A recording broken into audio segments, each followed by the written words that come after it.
días, cordial saludo a todos los presentes. Bienvenidos al auditorio principal del Hospital Universitario Mayor, parte de la red hospitalaria médica. Para iniciar vamos a presentar el video del plan de evaluación.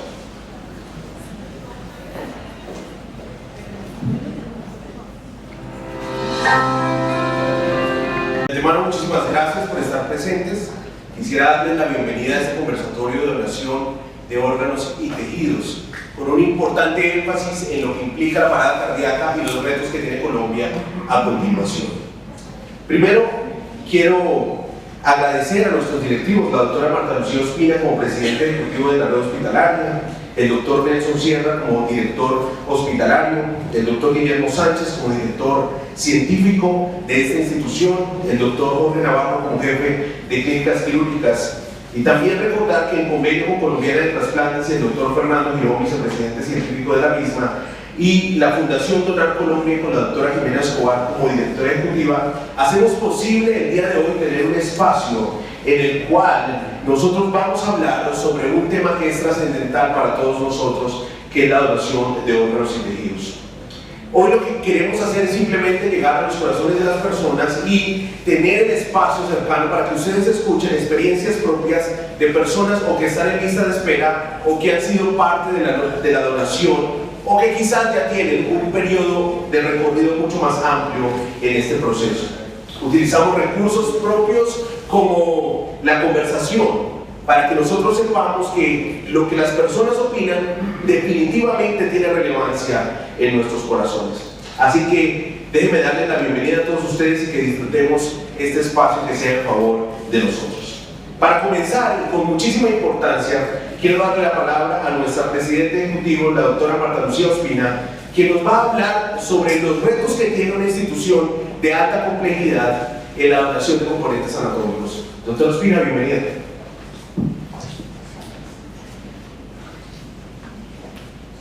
Muchas gracias. Qué buen tema que nos reúne hoy. Vamos ahí, voy a adelantar unas cositas. Empiezo recordándoles que la donación de componentes anatómicos, de órganos, de tejidos, impacta la vida de en promedio 55 personas. Un donante impacta la vida en promedio 55 personas. Entonces vamos a los números más exactos. Un donante salva la vida de 8 personas, y estoy hablando de los pacientes que tienen a riesgo la vida porque necesitan un órgano sólido como el corazón, los pulmones, el hígado, los riñones, al menos un riñón. Salva la vida de 8 personas, pero además beneficia la vida de hasta 75 personas más, cuando ya estamos hablando de otro tipo de componentes anatómicos como tendones, huesos, válvulas cardíacas, córneas. Es por lo tanto un acto maravilloso de altruismo en realidad, de poder donar los componentes para que se pueda realizar un avance tecnológico como es el trasplante. Pero hoy vamos a hablar sobre todo de donación y yo voy a adelantar aquí un poquito una cosa. Quiero darles este dato. La tasa de donación en países vecinos, y no quiero atravesarme a Europa y dar la tasa de donación en Europa, no, hablemoslo aquí en países vecinos que son parecidos a nosotros, que tienen circunstancias similares, pero miren las enormes diferencias. Cuando estamos hablando de un país como Argentina, tenemos una tasa de donación de 17 donantes por cada millón de habitantes. Estamos hablando de Chile, que tiene una tasa de 10 donantes por cada millón de habitantes. Y estamos hablando de Colombia, tenemos en este momento solo una tasa de 8,6 y en el mejor de los años de 9 por millón de habitantes. Eso muestra que en circunstancias muy similares nos falta mucho gestionar la donación. Hace tiempo, hace algunos años, cuando estaba haciendo el doctorado, hice este modelo matemático que mostraba en realidad por qué no había más donantes o por qué no había más trasplantes. Donde sea que uno entre, el modelo, como es un modelo dinámico, dinámica del sistema, se retroalimenta. Pero básicamente lo que dice es que si uno hace el ejercicio de tener los programas de pacientes crónicos cuya patología puede ser tratada con trasplante, y entonces uno hace la tarea juiciosa de tener las listas de espera. Por ejemplo, nosotros Medellín hacemos la tarea juiciosa de tener las listas de espera de pacientes que esperan un trasplante hepático. Pero nosotros no hacemos trasplante hepático aún, no importa, eso es indiferente a nosotros. Nosotros sí tenemos pacientes con patología hepática que se benefician si llegan a tener un trasplante hepático. Por lo tanto, una de nuestras obligaciones éticas y morales y técnicas es tener una lista de pacientes que se beneficiarían de tener el trasplante hepático. O sea que la lista de espera es una puerta de entrada muy importante, pero esa lista de espera es la que estimula que haya una necesidad de componentes anatómicos. Y esa necesidad es la que estimula que haya más rescate de componentes anatómicos. Y ese mayor rescate de componentes anatómicos es lo que estimula que al interior de los hospitales haya mayor gestión interna de la donación, más médicos de donación, más sistemas de alertas tempranas y de monitoreo para que haya donantes efectivos. Y eso es lo que estimula que haya más cirugía de trasplante. Es decir, todo está ligado, eso es una cadena, no podemos decir que es primero si el huevo o la gallina, todo está ligado.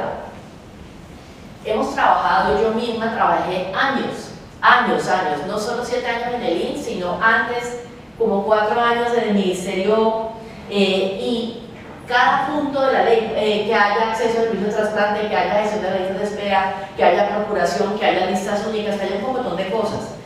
Y bueno, eso yo me siento feliz de lo logrado. No quiero saber si está logrado, está perdido, conservado, no me importa. Ese no es el asunto. El asunto es que nosotros, y es lo que el mensaje que quiero darles hoy, por eso cuando me invitaron dije maravilloso, hablemos de un tema que me apasiona y que he sentido en la vida dolores a veces por esto. Nosotros nos pasamos la vida aquí, ¿qué pasó? Entonces los reportes, que hubo poca donación, que hubo mucho trasplante, todo bien, mirando el pasado, analizando el pasado, pero eso en realidad no sirve tanto. Y ustedes pues, me han oído, por eso es que tenemos la analítica y muchas cosas. Lo importante es entender por qué pasó. Habíamos avanzado en Colombia en una visualización de datos, entender por qué pasaba. Pero en realidad lo que nos interesa, ya Medellín está aquí, ¿no? Pero yo estoy hablando de Colombia, es qué pasará, de seguir las cosas como están, qué pasará, o si cambiáramos esto o esto en ese modelo dinámico, qué pasaría. Y qué chévere esto, qué queremos que pase, porque las cosas no van a pasar si uno hace que pase. ¿Qué queremos como país que pase? Y el gran avance es automatizar la información para que nos lleve, nos ayude a ese horizonte que estamos viendo. ¿Qué haremos para que pase? Esa es la evolución de los sistemas de información también, y esto es gracias a que cojan lo que les sirve para todo en la vida, para gestionar cualquier asunto, cualquier empresa, cualquier negocio, cualquier proyecto. Pero esta para donación, este era el derrotero que yo soñaba. Y este pues claramente es proactivo y el de allá pues, es reactivo, ya lo sabemos. Entonces voy a hablarles de MED y termino rápido porque sé que no hay mucho tiempo. La estrategia integral para aumentar la donación de componentes anatómicos en IPS de alta complejidad como MED tiene que tener 3 pilares. Y es lo que nosotros esperamos que logremos aquí en MED. Necesitamos que el pilar que se llama la estructura, o sea, el sistema organizativo que nos rige, se adapte para ser una entidad, como diría en España, procuradora de alto nivel. O sea, las que rescatan de todo, independientemente de lo que trasplanten, rescatan de todo, porque saben que eso es un ejercicio de altruismo. Hay gente esperando, no importa que yo no lo haga, hay gente esperando. Segundo pilar es la cultura intrahospitalaria. Si la cultura intrahospitalaria no es de donación, no hay poder humano, les quiero decir. Es un tema cultural, es como decir la cultura de calidad o la cultura de hospital verde. Son cosas que uno va integrando en el ADN. Y la tercera es la eficiencia operativa en la red, porque uno no es solo, no es yo con yo, uno tiene que trabajar en una red. Entonces, esta presentación la pueden tener y yo no tengo el tiempo para leerles todo eso, pero esto existe para Media. Yo lo hice con detalle hace un tiempo, lo alcancé a hablar con Daniel. Entonces, la estructura hay que fortalecer la estructura institucional de donación, tener el coordinador, formar un equipo de procuración, establecer protocolos claritos de cómo se identifica, cómo se mantiene, cómo se notifica. Había hace tiempo un dolor de cabeza que no pagaban la procuración, es decir, el mantenimiento del donante, solucionado. Tuve el privilegio de poderlo solucionar. O sea que ese dolor ya no lo tenemos, se puede cobrar. Y contar con personal entrenado 7x24 para la extracción, preservación y aviso de tejidos, no lo tenemos. Aquí 7x24 debe haber alguien, auxiliares, técnicos de la morgue, personal de laboratorio que extrajera córneas, que extrajera tendones, que extrajera otras cosas, no lo tenemos.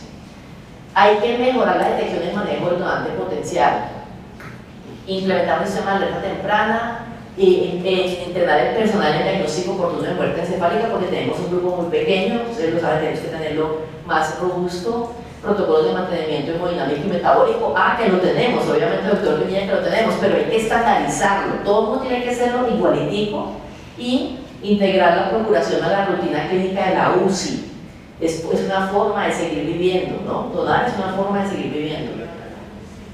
Además, para la estructura hay que hacer otras dos cosas. Uno es medir, evaluar y retroalimentar. Hay que monitorear los indicadores intrahospitalarios, el número de notificaciones, cuántos fallecidos hubo anoche, si hubo tantos fallecidos, cuántos fueron potenciales donantes, cuántos se avisaron. Todos esos indicadores hay que tenerlos desde los fallecidos. Establecer el sistema de auditoría hospitalaria que, independiente de la auditoría médica, sino solo de donación, sobre todo en UCI, ¿no? Y en urgencias. Hoy estamos hablando de muerte encefálica, pero enseguida vamos a hablar de parada cardíaca, que nos estamos metiendo a otro mundo enorme.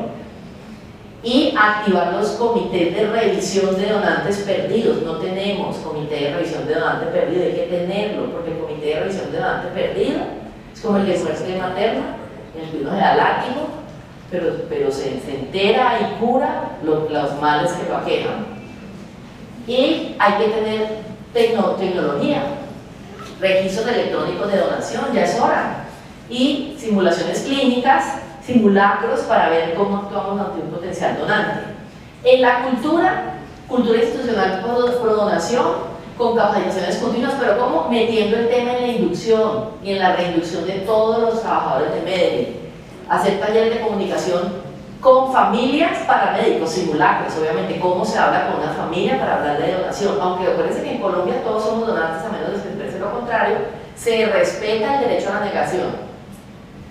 Promover campañas internas de sensibilización y reconocer al personal, no le estamos reconociendo al personal que tuvo un proceso exitoso de donación, debemos reconocerlos, orgullo médico en los que lograron un proceso exitoso de donación, empezar a hacer los corredores de reconocimiento, cuando el paciente donante va hacia el quirófano, no lo estamos haciendo, y retroalimentar los equipos clínicos sobre el impacto de sus acciones. Muchas veces no saben cuánta gente, cuando ya muchas veces les trasplantan y quedan 15 o 20 beneficiarios, no le estamos contando el equipo clínico. Y los indicadores de desempeño con tableros digitales y reportes periódicos que todo el mundo vea cómo vamos de bien en donación. Y finalmente, el trabajo en redes clave, mantener los canales fluidos con Bogotá y con el instituto, pero la cantidad de disponibilidad de quirófanos siempre lo hemos tenido, digamos, eso es lo de menos, lo de la estructura, y participar en las redes intrahospitalarias de donación, ahora más que nunca cuando los médicos de donación son obligatorios dentro de cada hospital, no son externos, pero podemos volvernos un Chile o no, podemos volvernos un Chile pero fácil, está a la vuelta de la esquina y deberíamos ser una Argentina. Entonces, qué buena esta reunión y los invito a todos a que se queden pensando en esto que les acabo de mostrar. Muchas gracias.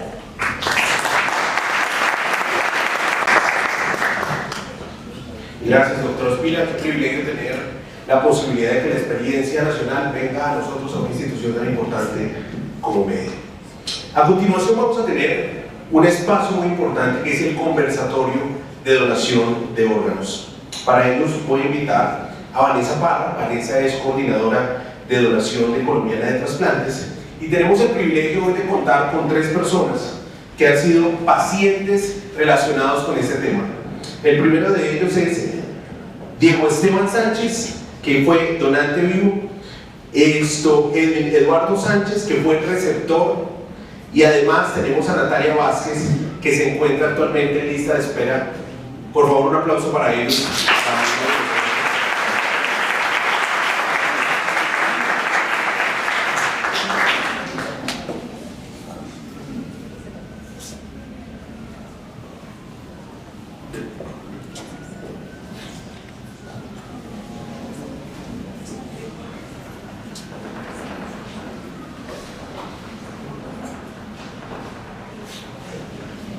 Muy buenos días para todos y para todas. Para nosotros es un placer que nos acompañen en este evento tan importante en Medellín y a ustedes es un honor tenerlos acá presentes. Son parte de esta casa y son parte de nuestra familia también. Entonces, pues para romper el hielo, quiero que cada uno se presente y ya empezamos con él. Hola, mucho gusto. Soy Natalia Vázquez, soy ingeniera agrónoma de la Universidad Nacional y en este momento estoy en lista de espera para trasplante. Buenos días, soy Diego Sánchez y soy el donante de mi hermano. Me gusta la gastronomía colombiana. Hola, buenos días a todos. Mi nombre es Eben Sánchez, afortunado de contar con la oportunidad de una segunda oportunidad de vida, de poder transmitir y en un futuro ojalá poder trascender a la transformación de vida por medio de lo que me apasiona, que es el deporte. Actualmente estoy cursando la carrera de profesional de entrenamiento deportivo y pues también estamos haciendo algunos estudios con cierta población de trasplantados respecto al deporte. Muchas gracias. Principalmente, Natalia, queremos preguntarte a ti, como parte de tu tratamiento sabemos que tú estás en lista de espera, ¿no es cierto? ¿Cuánto tiempo llevas en lista de espera y por qué para ti es tan importante que llegue este órgano, tanto como para ti como para tu paciente? Bueno, yo ya tuve un trasplante. En el año 2007 fui diagnosticada con insuficiencia renal. Estuve 2 años y 3 meses en diálisis. Tuve la fortuna, como tú también lo dices, de ser receptora de donante cadavérico. Ese trasplante duró 16 años, que es lo que la literatura reporta que aproximadamente dura un trasplante. Hace un año estoy en lista de espera de nuevo, llevo también 3-4 meses ya de nuevo en diálisis. Y para mí es muy importante porque indiscutiblemente es una forma de seguir avanzando, es una forma de seguir con la vida. Yo realmente no le temo en este momento a la muerte, sin embargo creo que hay muchas cosas que aún me faltan por hacer y además desde mi experiencia he podido acompañar a otras personas que llevan dificultades también, no solo en su tema de salud, sino también en el tema de salud mental, que es tan importante cuando tenemos un tema de salud física. Y ha servido para motivar a otras personas y generar esa sensibilidad, no solo en lo que les pasa en sus propias vidas, sino como un donante, la persona que decide donar sus órganos, y no solo nosotros como pacientes o los que donan, sino toda la gente que hay alrededor transforma la vida, tanto del paciente como los que están alrededor, como lo contaba la doctora. Entonces, mi familia indiscutiblemente es mi soporte y mi apoyo, pero también la gente que está en mi trabajo, la gente con la que he compartido, otros pacientes, y pues definitivamente quiero seguir viviendo. Entonces eso es lo que más me motiva a seguir adelante, aparte de creo que también luchando por mi vida, hago un acto de gratitud con aquellas personas que sin darse cuenta, un enfermero, la señora del aseo, el señor de la vigilancia, todos los que tienen un contacto con un paciente, tanto paciente renal como yo, como cualquier paciente, transforman vidas. ¿Sí? O sea, y la gratitud desde mi corazón es total, y pues quiero seguir viviendo y quiero seguir hablando de lo importante que es darse, porque para mí la donación es eso, es darse. A mí me llegó un trasplante y espero otro, pero también con mi experiencia de vida creo que le doy motivación a otros para seguir adelante. Claro que sí, yo creo que aquí varios nos estamos preguntando Nos estamos preguntando, ¿tú cómo manejas toda la dinámica de la diálisis con tu espacio laboral? Sí, en este momento estoy en incapacidad, sí. Pero ya regreso ahora a mediados de noviembre y pues es un tema que hay que hablar abiertamente con mis empleadores y los mantengo muy al tanto también del proceso médico.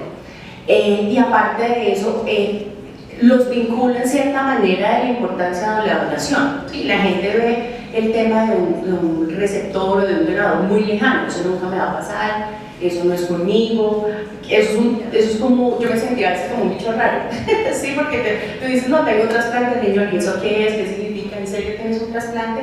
Y cuando ya le empiezas a contar a la gente lo que significa el trasplante, lo que significa una terapia de diálisis, ya sea hemodiálisis o diálisis peritoneal, el tema de los controles médicos post-trasplante, que también hay que ir mensualmente, hay que cuidar lo que comes, hay que cuidar tu mente, hay que estar pendiente de las horarios de los medicamentos, eso genera una disciplina que indiscutiblemente, y yo como paciente lo he hecho y pienso que ha sido positivo, es hablar, ¿sí? Hablar con mi psicóloga, por ejemplo, con el medio de trasplantes, que para mí ha sido mi segundo hogar, con la psicóloga, con el psiquiatra, con mis médicos, pero a la vez también hablarlo con los doctores, con los jefes, con los compañeros de trabajo, ¿sí? con las personas con las que uno comparte el espacio laboral, para acercar ese tema de la donación y el tema de las limitaciones, ¿no? Las condiciones de salud que sean cercanas, que no sea como indiferente. ¿Sí? Entonces lo converso, lo hablo, les doy a tiempo pues, mis historias clínicas.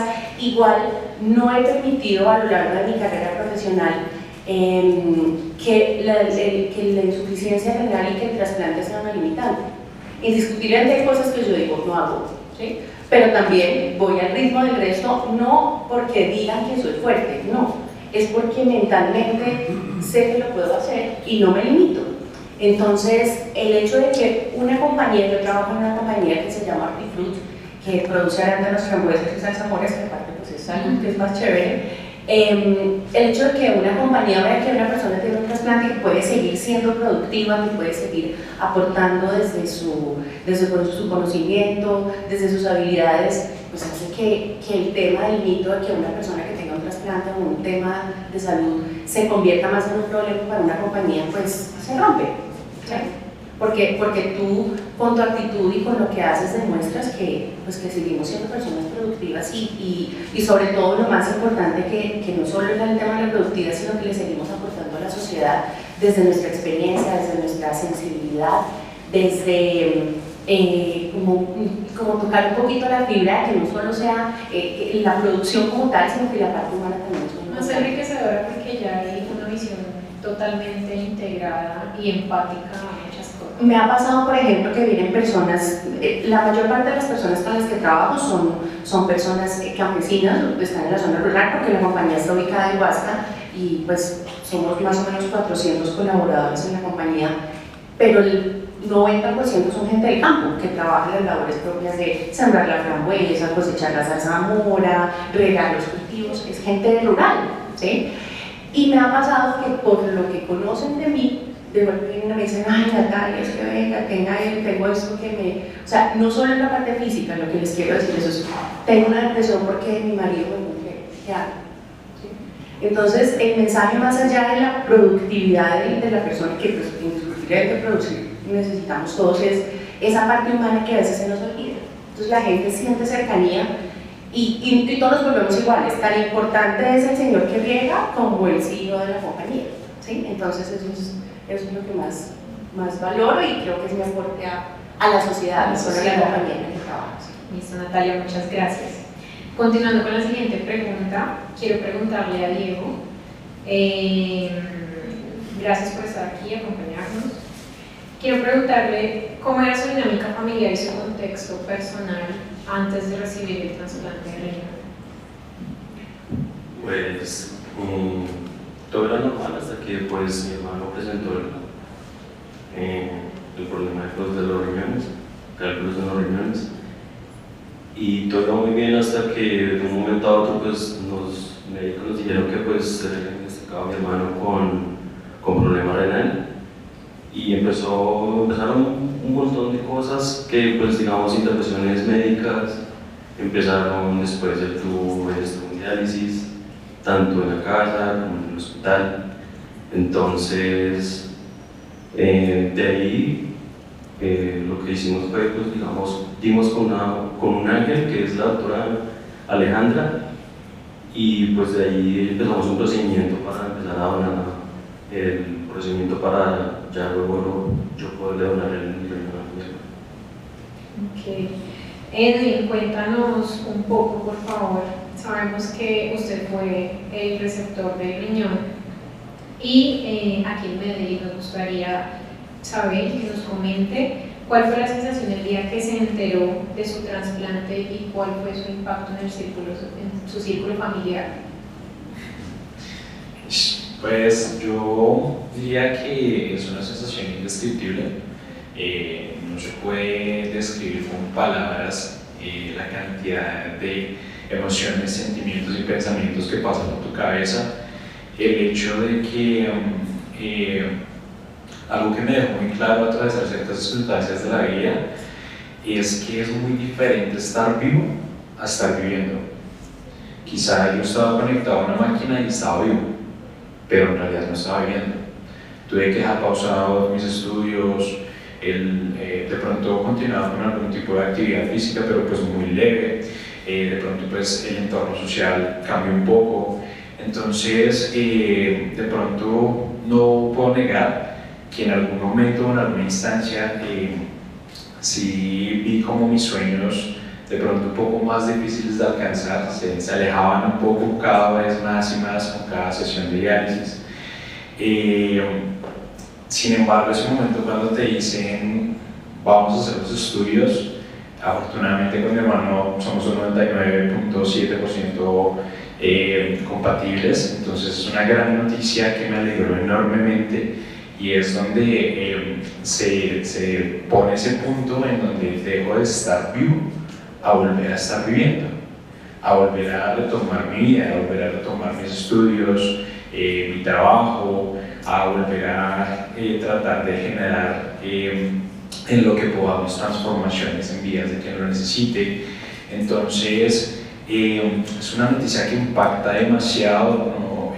Como la doctora mencionaba, de pronto pues uno muchas veces solo se fija en algunos temas anatómicos, fisiológicos, que me encantan, pero también aparte de ello, también cómo impacta a tu entorno, a tu familia, a tu pareja, a tus amigos, quizá el labor que tú desempeñas en ciertas áreas. Entonces es una noticia que todo el mundo quisiera recibir, y que muchas veces cuando tú hablas con otros receptores se menciona esa llamada hermosa en donde te dicen tienes que venir tal día porque ya programamos tu cirugía. Desde ese entonces tú vuelves a tener una segunda oportunidad de vida y a replantearte que quizá no estabas aprovechando también y que ahorita quieres cambiar y mejorar, porque desde que tú tienes esa segunda oportunidad tú quieres salir a llevarte el mundo.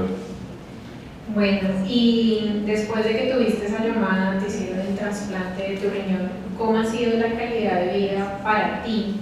Y prácticamente quiero que nos cuentes, tú dijiste que vivías antes, más no que después del trasplante supiste que era lo que realmente era vivir, ¿no es cierto? ¿Cuándo te empezaste a enfermar? Y antes prácticamente, ¿qué pensabas tú y cómo te sentías donde tu hermano no hubiera sido compatible contigo? Bueno, digámoslo que si en un tema pues tuve que afrontar la situación de una enfermedad renal a una edad muy temprana. A mí me diagnosticaron a la edad de 15 años. Quizá en ese momento pues había ciertas complejidades que en su momento pues ignoraba, quizá no le daba la atención que aquello conllevaba.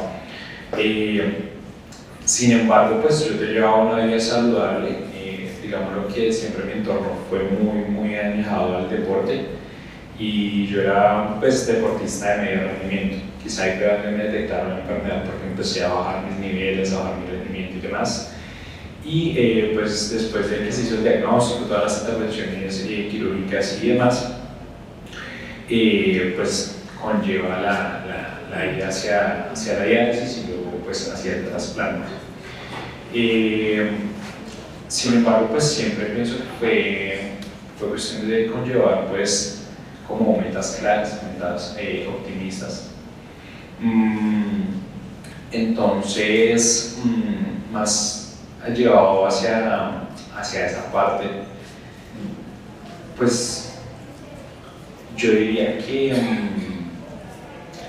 es importante en la parte de tú cómo conllevas ciertas cuestiones médicas.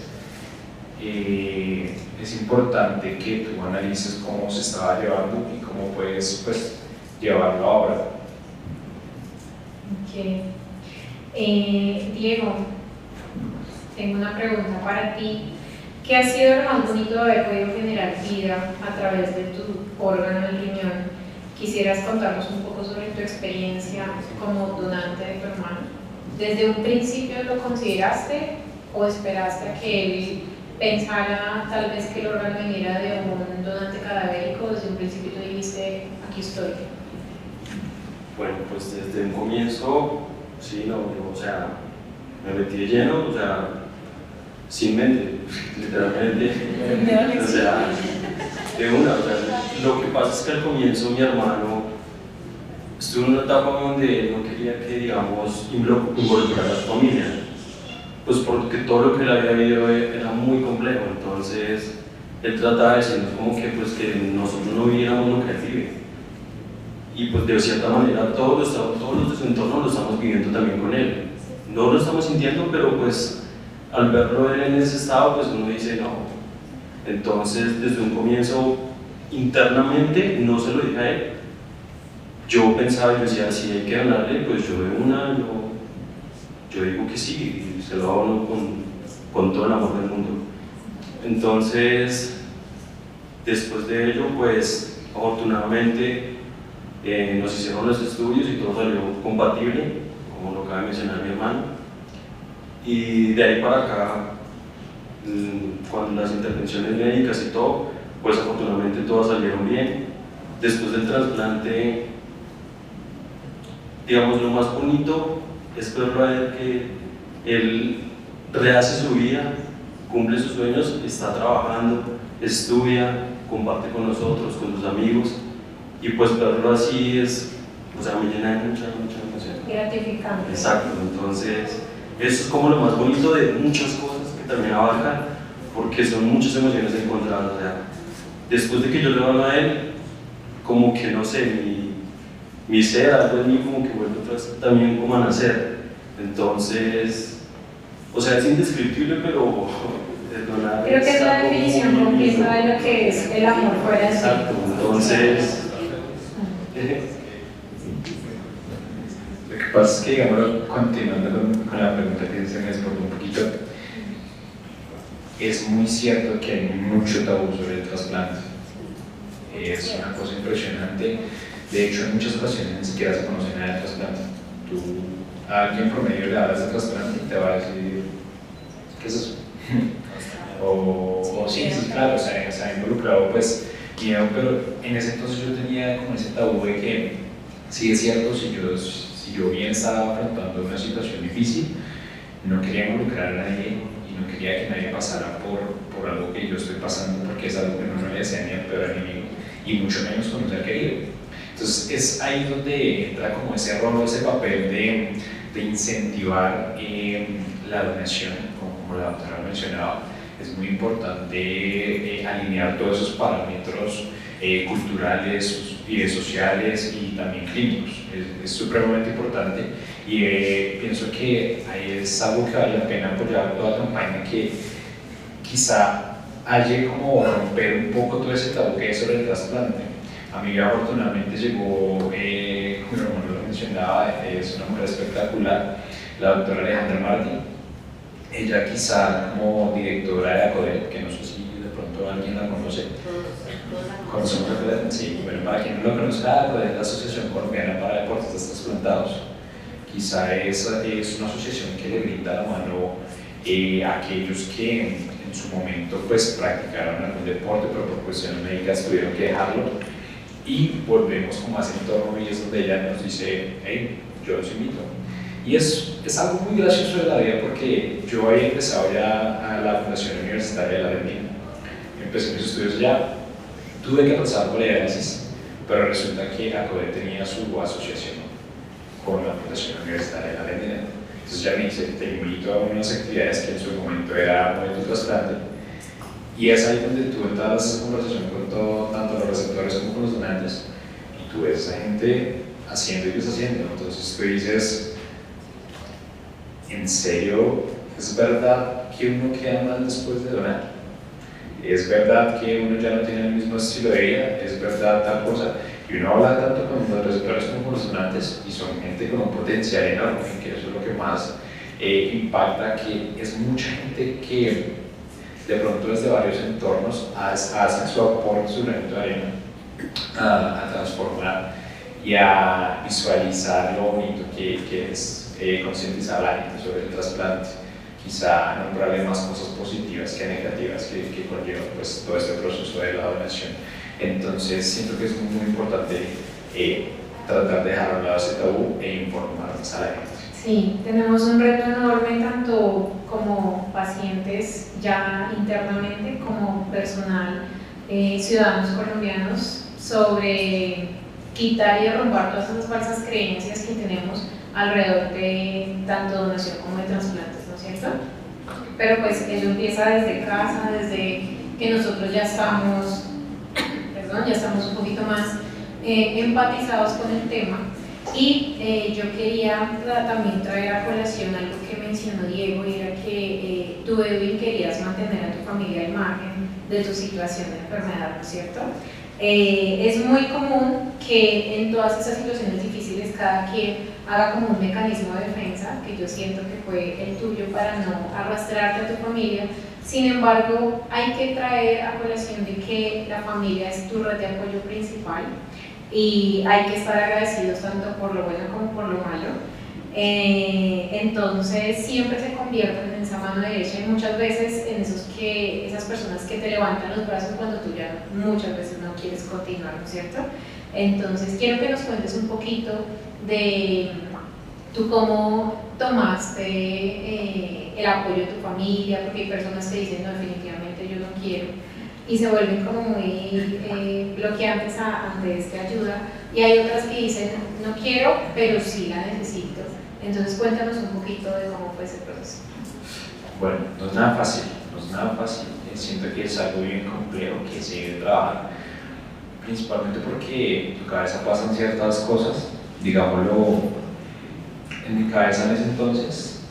Normalmente yo inicié en la diálisis peritoneal, pero mi pasaba se tenía que internar a 2 personas, yo y alguien más. Mi mamá quería internarse, pero pues tengo que admitirlo, en ese momento pues no lo permití, porque para mí no conllevaba algo bien que una mamá tenga que conectar a su hijo a una máquina para que él siga viviendo. Eso no cabía en mi mente. Yo decía, ¿por qué tengo que permitir que una mamá vea ese sufrimiento? Yo prefiero quizá encerrarme en mi cuarto y conectarme solo y que ella no vea eso, a pesar de que entrase y vea que ella estaba conectado, pero pues digamos el proceso es mucho más complejo. Yo porque tenía que de pronto afectar a alguien, sabiendo que pues de pronto yo podía, pues ya que estaba en ese entorno, soportar un poquito más, porque tenía que de pronto involucrar a mi hermano y afectarlo, ¿sí? Entonces es complejo, sin embargo es algo muy claro que siempre he sido multimillonario en cuestión de que la compañía de la familia y de muchas personas especiales, porque hay personas que son muy allegadas, que tú ya consideras parte de tu familia por los actos que hacen, no por palabras sino por actos. Es algo muy armonioso ver cómo todo ese círculo entra a apoyarte. Entonces para mí lo multimillonario no va a ser financiero, sino en realidad hacia qué riquezas tú tienes en tu vida. Qué rico es poder contar con el apoyo de tu familia, de amigos, de pareja, etc. Pero entonces siempre lo vi, siempre supe que tenía apoyo, nunca dije no hay apoyo por parte de mi familia, Sin embargo, pues opté de pronto por no involucrarlos tanto, pero siento que un punto clave en ello fue la desinformación. Porque en el momento en que yo ingreso a CODEP y me dicen, no, mira, esto no pasa nada, tú llevas tu vida así, mira que, ejemplo, mi hermano no tiene que tomar medicamento, se mantiene activa físicamente, de hecho es un complique cansada este loco. Salimos a montar bici, de vez en cuando vamos al gimnasio y siempre quiere hacer más y más y más. Entonces yo digo, pues es gratificante ver que en verdad nos ha afectado, está supremamente bien. De hecho, es importante que anualmente tienen que ir a su control, que todo el mundo debería ir a nuestro control anualmente. Prevención, exacto, pero no lo hacemos. Pero pues gracias a eso él lo hace y pues puede estar al tanto de su salud. Llevar buenos hábitos de vida es supremamente importante que todos debemos hacer, pero que no lo hacemos, pero en ese instante se realiza. Entonces, en el momento en que a mí me dicen y me informo más sobre el trasplante y de pronto no se deja uno llevar de cosas banales, como de pronto lo es el entretenimiento, que últimamente estoy totalmente en desacuerdo con series que ha sacado Netflix, que no quiero nombrar, pero pues que son casos muy reales. ¿Sí? No es cuestión de que tú vas a llegar y vas a decir, no, quitémosle por a tal persona, eso le sirve. O sea, si el mínimo de estudios de contabilidad. Entonces, esos casos en vez de ayudar, lo que hacen es totalmente es una denigración hacia el trabajo que está haciendo la parte médica o quienes quieren capacitar sobre esto. Es algo que debería también considerarse tener en cuenta. Entonces, cuando a mí me informan, yo ya leo más, investigo más, hago más y pues veo que efectivamente a nivel fisiológico se pueden dar las cosas para llevar un estilo de vida totalmente normal después de recibir el trasplante por parte de mi hermano. Es donde yo ya empiezo como de pronto a salir un poco de esa jaulita donde yo me había encerrado para no afectar a nadie más y digo, hey, está bien, voy a tomar la ayuda porque sé que no nos va a afectar, sé que ustedes me apoyan, sé que soy un afortunado y es ahí donde todo empieza a fluir y hasta hoy día ha sido maravilloso.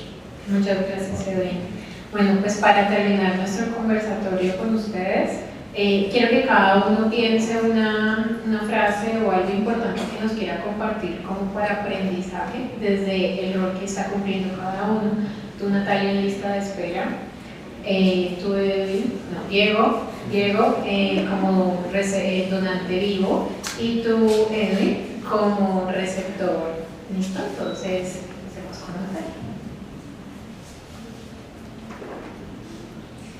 Yo lo resumo en una palabra y es gratitud, porque vemos también el tema de la diálisis como una cosa difícil, ¿cierto?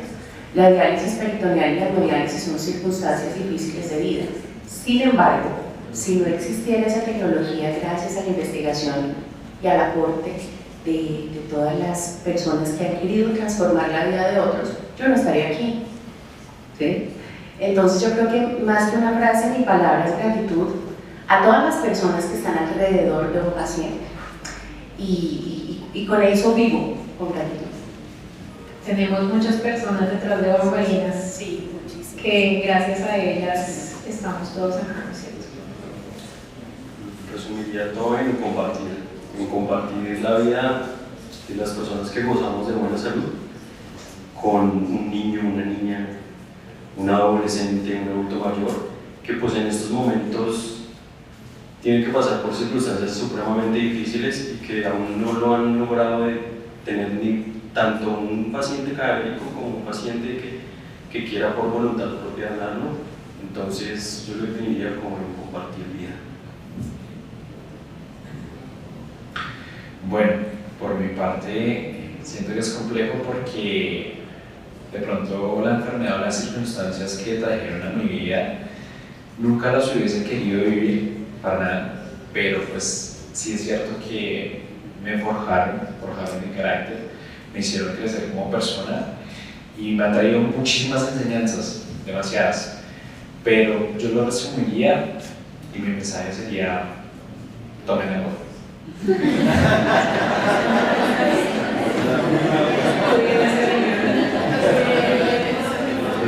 Es algo muy gracioso, es algo muy gracioso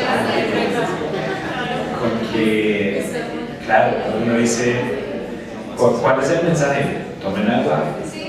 Eso lo hace todo el mundo. Pero es precisamente ahí. Todo el mundo lo hace. Porque es algo que tenemos en el día a día. Podemos tomar agua en el día a día y no lo valoramos. Pero cuando nos hace falta, cuando no podemos ni siquiera tomar un vaso de agua, que es la circunstancia que te lleva a la diálisis, que en mi caso yo tenía una copita pequeña que era con lo que podía pasar el día, el líquido, es donde yo en verdad valoré un vaso de agua, un vaso con agua. O sea, la vida me llevó a apreciar un vaso con agua, de tener muchas cosas a anhelar un vaso con agua. Y eso pasa en nuestro día a día, en nuestra transformación. Tenemos todo y no lo valoramos. Pero cuando nos hace falta, ahí sí lo queremos, ahí ya lo valoramos. Entonces, es el trasfondo detrás de tomen agua. Valoren las cosas simples, entre comillas, de la vida, porque es a lo que al final de nuestras vidas nos llevamos. Esas cosas simples son lo más hermoso. Entonces, valoren cada día como si fuese el último, vívanlo al máximo y tomen agua.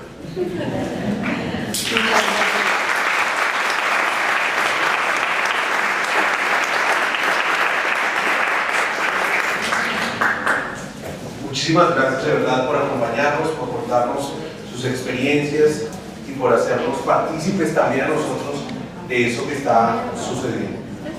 Para finalizar, y como parte del proyecto que tiene la institución, vamos a dar espacio al doctor Jonathan Acelas, quien de una manera muy corta nos va a contar algo sobre parada cardíaca y recuperación de tejidos, y luego entonces daremos por terminado nuestro conversatorio. Doctor Jonathan.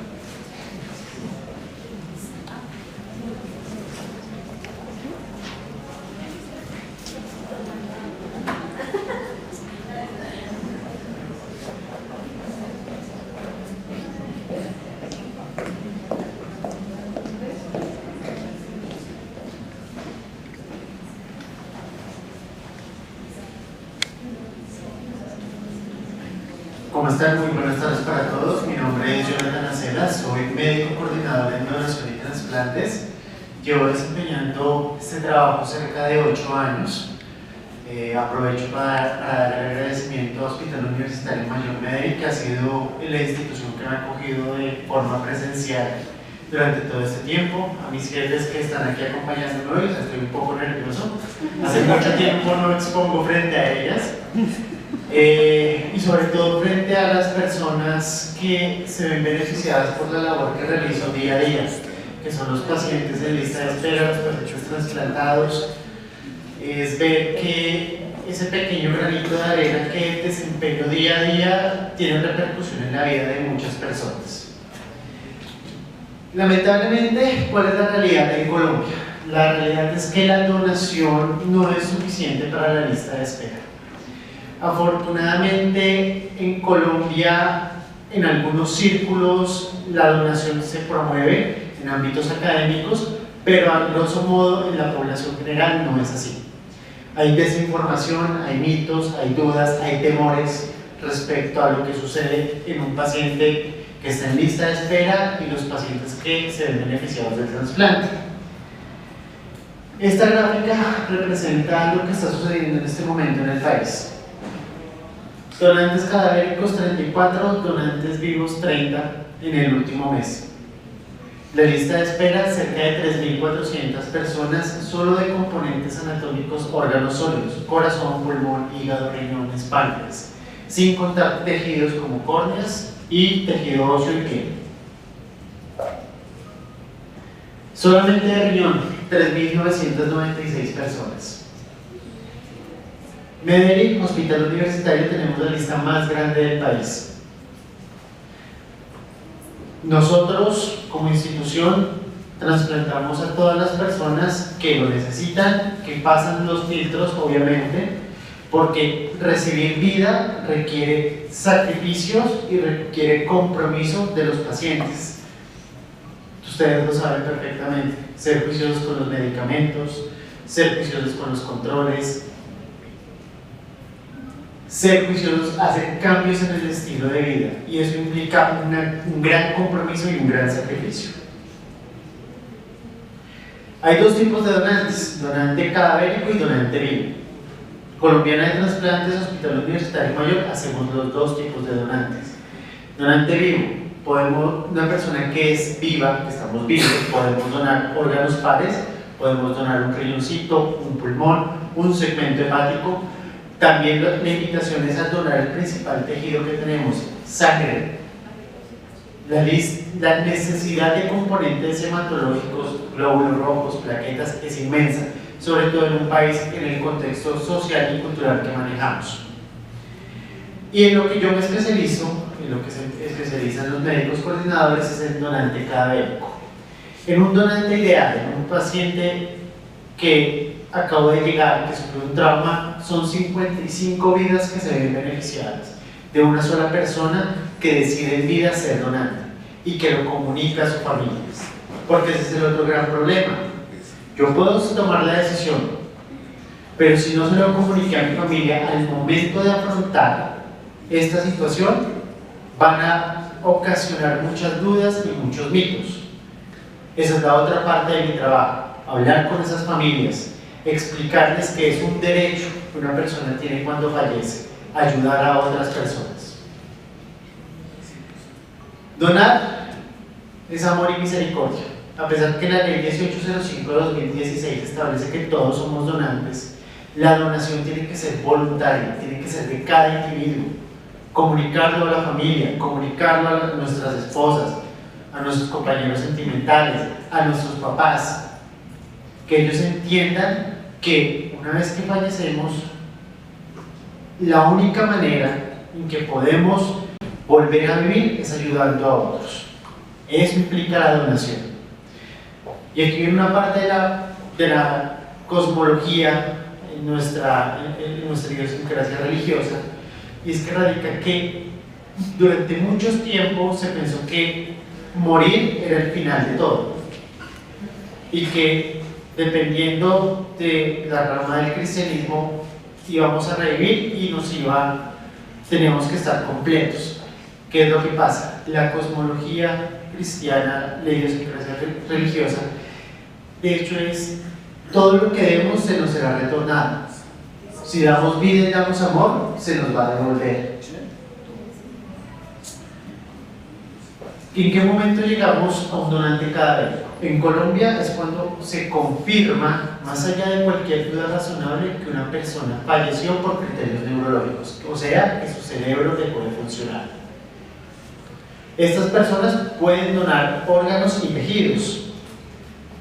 Y aquí venimos a la parte de dudas y mitos. Creo que todos hemos escuchado lo de la bañera. Pues yo estaba en el colegio hace unos 25 años y salió en un programa de televisión muy famoso en esa época que en una ciudad de Colombia, en la costa, drogaban a extranjeros, los metían en una tina con hielo y les sacaban un riñón. Ya nos contaron parte del proceso que radica para ser donante y para ser receptor. Es compatibilidad. Compatibilidad, por favor, es 99%. 99%. Y aún así, hay un riesgo que hay de rechazo. Queda desfigurado. Ese es otro de los grandes temores, sobre todo en la donación de tejidos. ¿Qué pasa con la donación de tejidos? Cuando hablamos de córneas, hablamos de extracción, recuperación de globos oculares. No va a quedar desfigurado porque creemos que le sacan los ojitos y va a quedar el huequito ahí. ¿Qué va a pasar? Los equipos que se encargan de la recuperación de tejidos, sobre todo de córneas, colocan prótesis biodegradables, hacen una reconstrucción concienzuda, porque es respeto con el donante que falleció, respeto con la familia para que viva su duelo y respeto también con los receptores. Si necesito un trasplante, puedo mover mis influencias para beneficiarme. ¿A qué me refiero? De pronto ustedes han escuchado que en su círculo que una persona está en lista de espera, necesita un componente anatómico o necesita unas córneas, y esta persona la trasplantaron a los 3 meses. Y hay otros casos en que duran 2 años, 3 años, 4 años y no se puede trasplantar. ¿Cuál es el factor determinante? El factor determinante es la compatibilidad.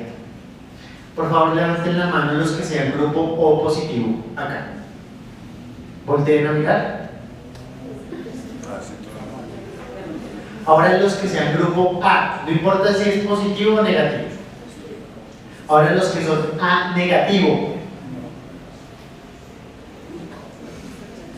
Grupo B. Listo. Y ahora levantemos la mano los que somos grupo O negativo.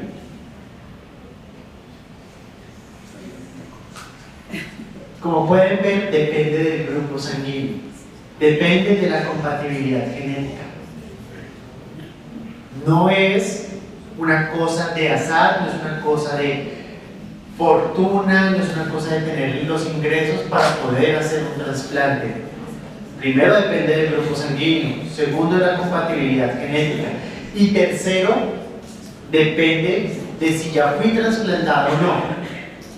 Porque una persona entre más trasplantes, entre más transfusiones, hay mayor riesgo que rechace ese órgano. Se tiene que ser millonario para poderse trasplantar. ¿Cuánto creen que vale la cirugía de un trasplante? Colocar un riñón, o colocar un injerto de piel, o colocar unas córneas. La cirugía, solo la cirugía, ¿cuánto creen que vale? Denme un número. 25, 30 millones, 100 millones. ¿Quién da más? ¿Quién da menos? El proceso de rescate del órgano y colocarlo vale más o menos 50 millones de pesos. Y eso es lo barato. Porque los pacientes que son trasplantados necesitan medicamentos para que el cuerpo no rechace el órgano, inmunosupresores, medicamentos para controlar la patología de base, controles por diferentes especialidades. ¿Cuántas especialidades tienes que ver? ¿Cuántos médicos generalmente? Alrededor de 4. 4. Y al principio, ¿cuándo recién te trasplantaron? Nefrología, pues de cierta forma siempre está la propia enfermería, psicología, nutrición. Entonces, Nefrología, medicina interna, cirugía de los controles post-trasplante, nutrición, psicología, trabajo social. Esto no es solamente un trabajo de médicos ni de cirujanos, es un trabajo de todo el personal asistencial y de cuidado de la salud para que ese órgano siga trabajando por 16 años. Y lo último, queda desfigurado. Una vez una familia me dijo: doctor, es que yo quiero donar, yo creo que mi familiar sea donante, pero es que yo no dono tejidos porque a mí me da miedo que lo que me van a entregar es en una bolsita la cabecita y las costillas. Así me lo dijo una familia. Yo le dije: no, mira, lo que sucede es que cuando se hace rescate de tejidos, lo que se rescata son tejidos específicos y se hace reconstrucción del cuerpo. Mi deber es garantizar que a ustedes se les entregue el cuerpo de su familiar como lo están viendo en esa cama. Y lo que se entrega es un cuerpo totalmente reconstruido, como si estuviera en la cama de la unidad de cuidados intensivos, justamente para que la familia pueda vivir su duelo y todos los trámites funerarios.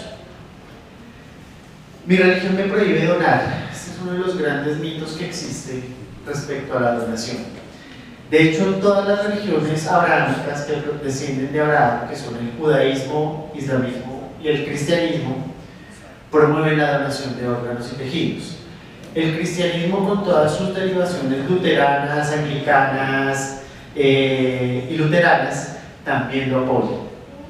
Hay unas pequeñas cosmologías indígenas que no están de acuerdo con la donación porque según su concepto de la vida más allá de la muerte, es que vamos a revivir tal como nos enterraron.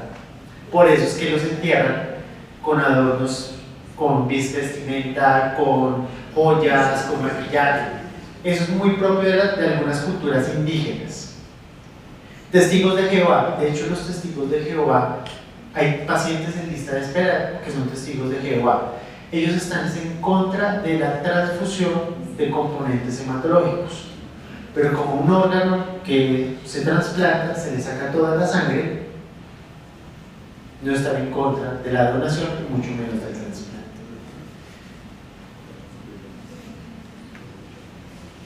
Esto es una caricatura de hace muchísimos años, demasiados años. Creo que yo todavía creo que ni siquiera había entrado a bachillerato. La rescató mi empresa y es muy diciente. En el cielo hay ángeles y en la tierra hay donantes. Por último, los invito a que se vuelvan donantes, hablen con su familia, lo comuniquen, por favor nos ayuden a divulgar. La red de donación depende del voz a voz, depende únicamente de lo que podamos construir nosotros día a día, con nuestras familias, con nuestros conocidos, con nuestros amigos.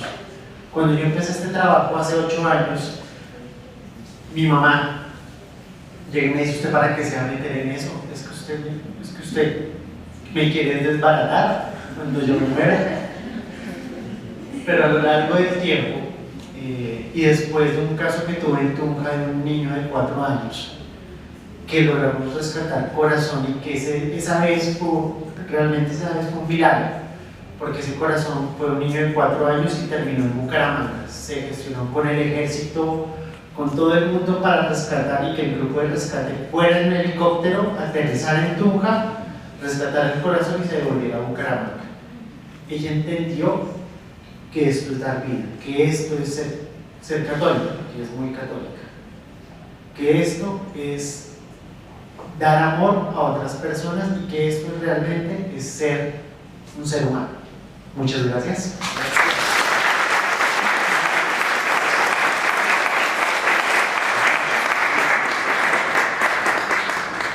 Doctor Jonathan, gracias por compartir con nosotros. Gracias a todos ustedes por haber estado con nosotros esta mañana. Esperamos que el mensaje haya quedado en sus corazones y sobre todo que no olviden que ustedes también son replicadores de este mensaje tan importante. Los invitamos a todos los asistentes a que por favor se acerquen para un delicioso refrigerio y se lleven el mensaje para sus casas. Gracias por estar con nosotros.